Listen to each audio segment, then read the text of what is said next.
comfy. It's a comfy setting. My bed's there. It's my bedroom. It's cozy. It's a very nice setting for a Q&A. This is me answering all your questions about filmmaking or life or everything in between. And shout out to Viril Patel because he came through with a bunch of questions. Yeah, this video is basically just me answering his questions. If any of you guys want to ask any questions about me or my journey through filmmaking, then please do comment them down below. I'll definitely get around to all of them because it's not like I get a lot of questions. So first things first, let me grab my phone and let me go through all the questions from the oldest to the newest on the video. And if you did comment, you're a G. Question number 1 from Achal Parmar was, honestly so proud of you doing so much at this age, making your family and friends proud. Thank you so much, Achal. I really appreciate that. Did you always want to do YouTube videos and will you carry this on in the future? I only started doing YouTube because I was into video production when I was really young and I wanted to just make stuff, but for it to be seen. Like I wanted to know what people thought of it, even if it was just my family and friends. So I didn't always want to do YouTube videos, but it was just a platform that I could share my work on. Okay, this is a great thing that people are getting good results from. Looking forward into the future though, I think I'll always use YouTube because it's great to see you can get honest opinions, like people just tell you it's shit, or people that might be like, hey, that's pretty cool. It's like a creative outlet. Hope that answers your question. Let's get on to Viril Patel with the abundance of questions. Do you like yourself? Yeah? Kinda? I don't know. In what way? Where do you see cinema in the next decade in terms of stories and quality? I still believe that a cinema is the best place to go watch a film on the big screen and get fully immersed in it because of the cheaper cost of productions and actually shooting a feature-length film now compared to like 10 years ago.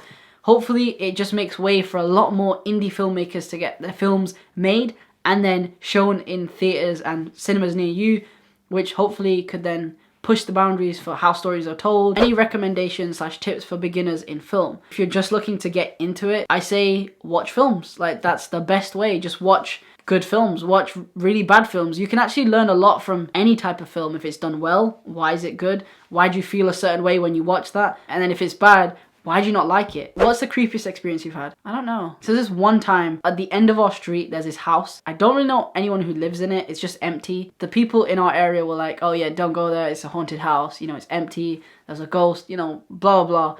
And I was like, okay, cool, whatever. And I remember one time I was cycling home down that street and I went past it and I was like, I remember they said it's haunted, but it doesn't look like it. The lights were off and I remember just all of a sudden as I stopped or as I went past it, the lights went on, and obviously I know it could have been a sensor light, but the weird thing is there was fog around the house and it wasn't foggy, and I was like, unless they have a haze machine inside, that's a bit creepy.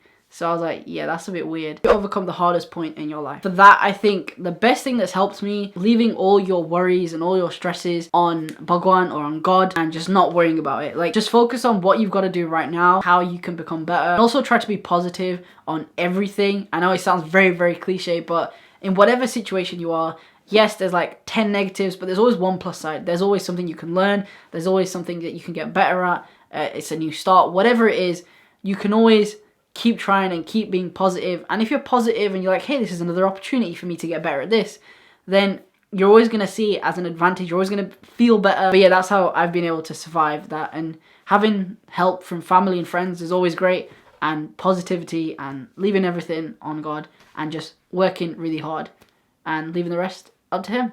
If you could have one camera setup for the rest of your life, what would it be, aka the ultimate camera setup? Not one camera is perfect for everything. I'm just going to give such a film boy answer right now. It would probably be something like the Arri Mini LF.